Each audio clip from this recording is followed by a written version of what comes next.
একমাত্র আল্লাহ ছাড়া কারো কাছে নিজের মনের কথা খুলে না বলাই ভালো।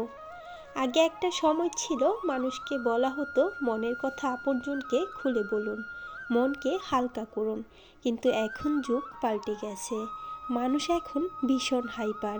মনের কথা শুনবে, সবাইকে বলে দেবে, আবার প্রয়োজনে খোঁটা দেবে। তাই এই যুগে আল্লাহই একমাত্র যাকে বলবেন মনের কথা। আমার এই কথাগুলো একবার হলো আপনার জীবনের সাথে মিলিয়ে দেখবেন। আশা করছি কেন বলেছিলাম এই কথাগুলো বুঝতে পারবেন। হ্যালো এভরিওয়ান, আসসালামু আলাইকুম। আশা করছি আপনারা সবাই ভালো আছেন। আলহামদুলিল্লাহ, আল্লাহর রহমতে আমরাও ভালো আছি। প্রতিদিনের মতনই আমার মেয়েটাকে সকালবেলা স্কুলে দিয়ে এসেছিলাম।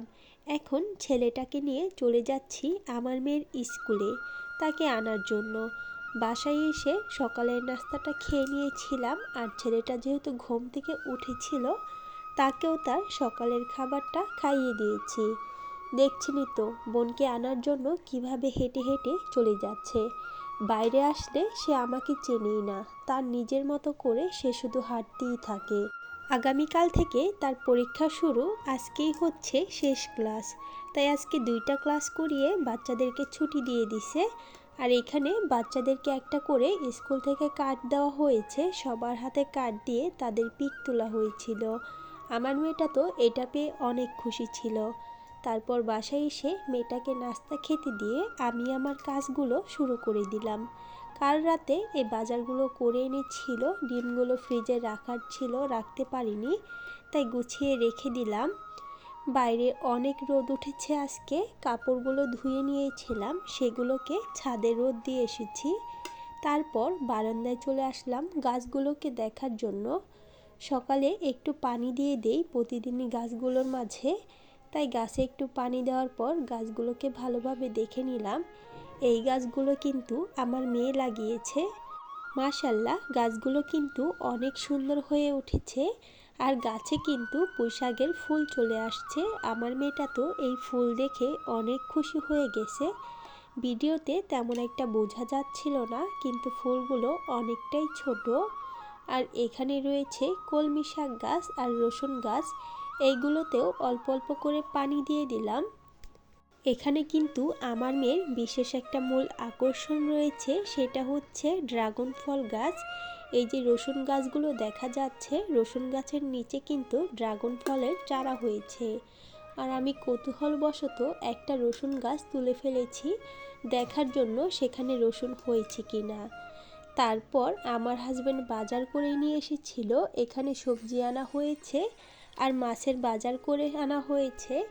আমি সবগুলোকে খুলে খুলে দেখছিলাম সে কী কী এনেছে। বেশ অনেক দিন পর বাসায় পাবদা মাছ আনা হয়েছে। অনেক দিন ধরে পাবদা মাছ খাওয়া হচ্ছিল না। এই পাবদা মাছটা কিন্তু আমার অনেক পছন্দ। আর এখানে আনা হয়েছে আমার মেয়ের পছন্দের চিংড়ি মাছ। এই মাছটা কিন্তু আমার মেয়ে অনেক পছন্দ করে। তার বাবা এই মাছটা আনার পর সে তো অনেক খুশি হয়ে গেছে। এই মাছটা কিন্তু এখনই আমি পরিষ্কার করে নিয়ে আমার মেয়েকে রান্না করে দেব, সে খাওয়ার বায়না ধরেছে। আর এখানে আনা হয়েছিল গুলশা মাছ বা ট্যাংরা মাছ।